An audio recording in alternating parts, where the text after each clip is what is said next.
Yo, what's good, everyone? It's Logical Reaction Guy.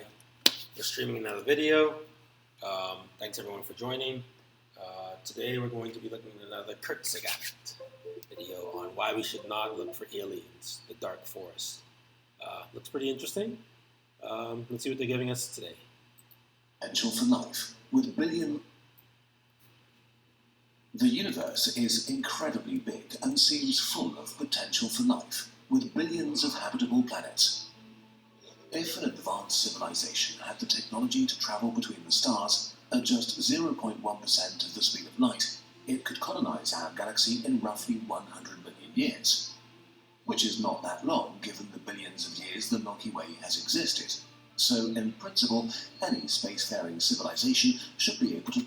You say like it's a paradox given how large our universe is. I forgot exactly what the name of it is. They'll probably talk about it here, but there's like this paradox that if you consider how massive the universe is, like there's a pretty large probability rather, I would say, that there's another form of life, alien life out there. To spread rapidly over huge sectors of the galaxy. And yet we see nothing, hear nothing. The universe seems empty, devoid of others. This is the Fermi paradox, which we've discussed in more detail in other videos.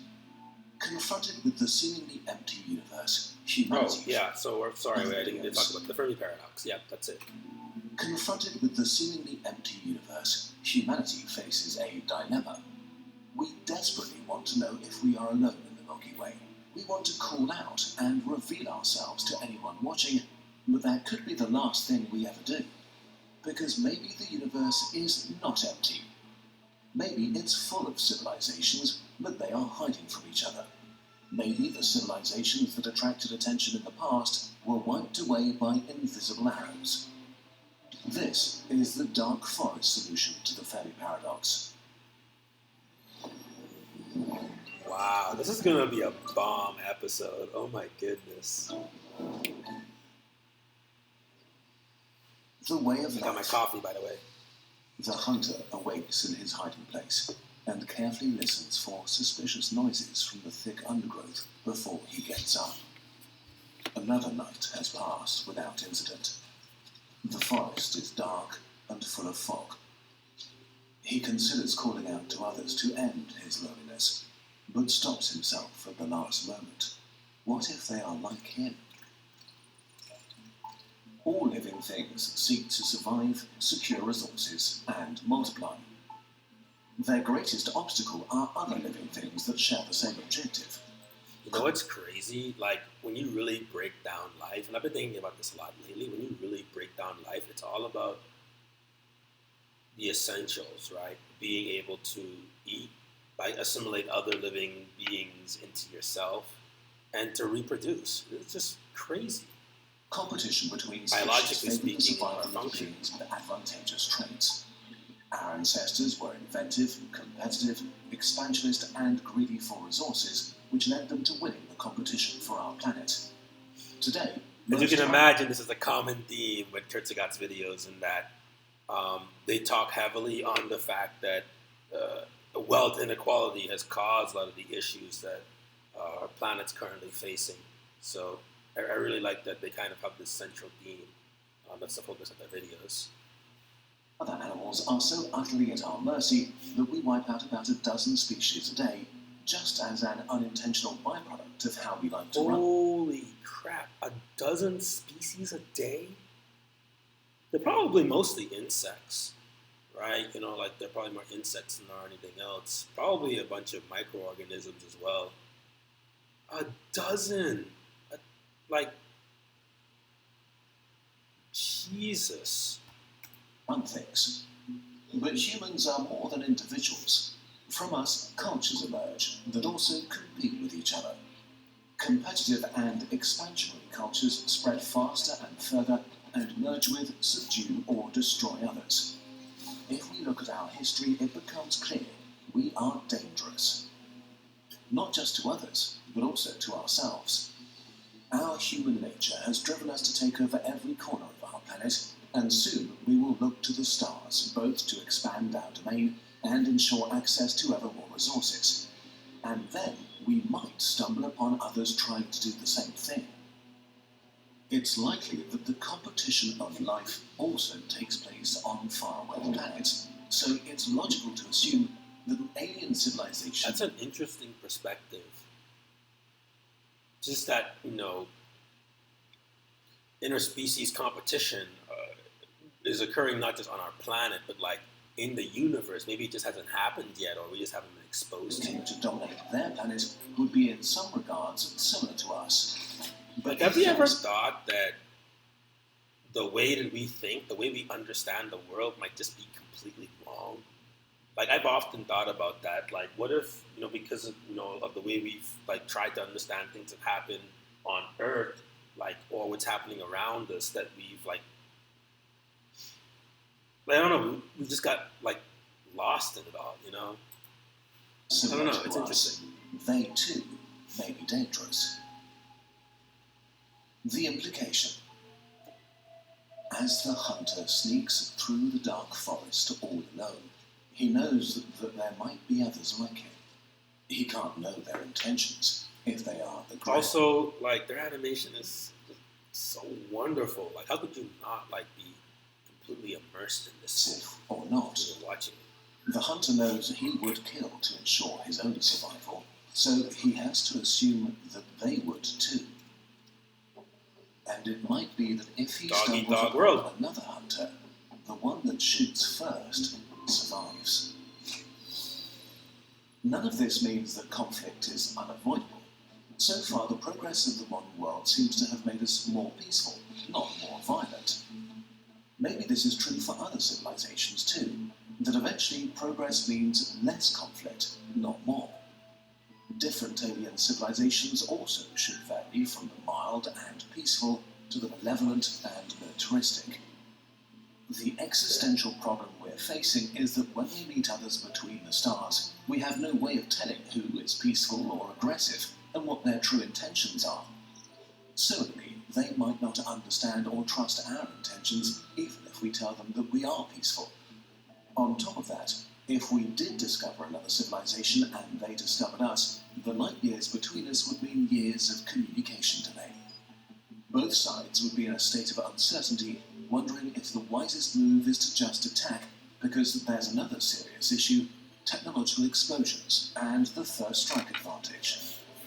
We don't know where the limits of technology are, but we do know how much technological progress matters. Can you imagine, like, Space War 1, Space War 2?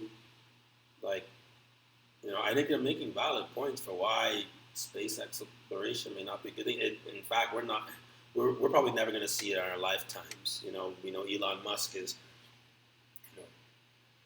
planning to have humans on Mars soon, but as far as being within our own solar system, we'll probably see more of that in our lifetime. But leaving the solar system, unlikely. But who knows? That's like the next 40, 50 years. A few hundred or thousand years can turn conflict with uncertain results into a one-sided massacre. Caesar's legions would stand no chance against Napoleon's army with their cannons and muskets, which would be eradicated by artillery from the First World War, which would not stand a chance against today's drones and guided missiles. So the power level of different civilizations may vary massively, and even if not, between the time it takes us to detect another civilization and us saying hi, we might already be hopelessly behind on the tech tree. Which is bad enough, but the nature of interstellar conflict makes this worse. If your opponent is light years away, sending an invasion fleet takes so long that by the time it arrives, it might be hopelessly obsolete. So war between civilizations might be just about eliminating the other to remove an existential threat to yourself. Someone else who might be so scared of you that they attack the first... Have you seen that show on Amazon, Invincible? That kind of reminded me of that, right? Where, so like Omni-Man, he like traveled to the other dimension and then like completely wiped out the civilization. And like the difference between like, I guess them and humans is that they were able to like advance much quicker because they had like accelerated like scale of time. It was like really interesting.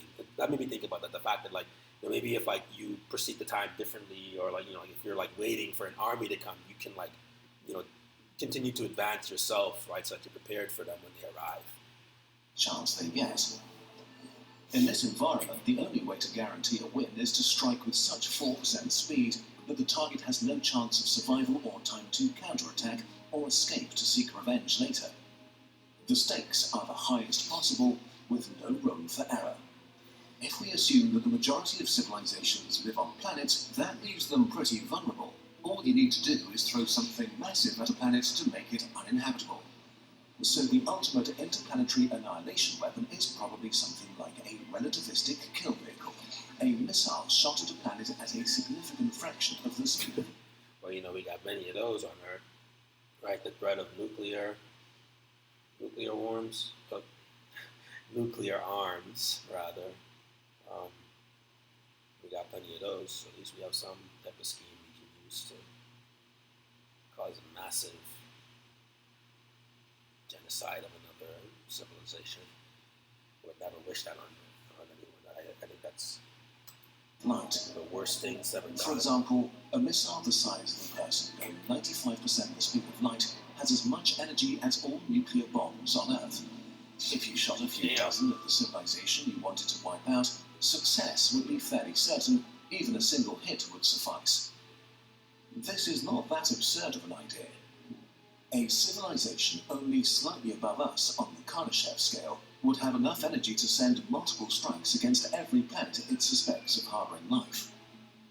What makes these weapons so sinister is how much they favor a first strike, since they would be so fast that it might be impossible to protect yourself effectively against them once they're launched.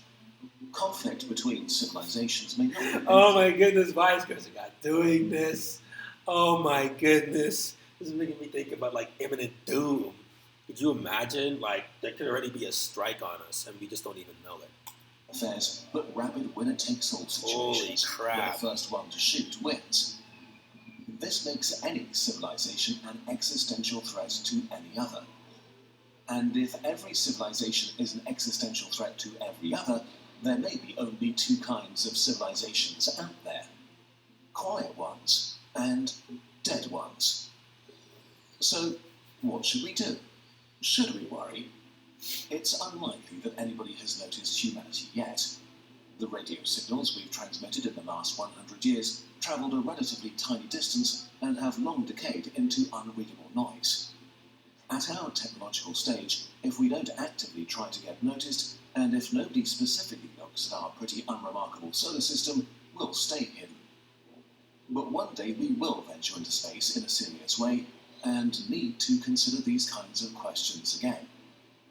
We don't know if there are others or if we are going through the forest alone. But we have no way of knowing for sure. For the time being, it seems the best we can do is to carefully listen. And even if we see others step into a clearing and make themselves known, we should not reply right away, but carefully watch them from the undergrowth.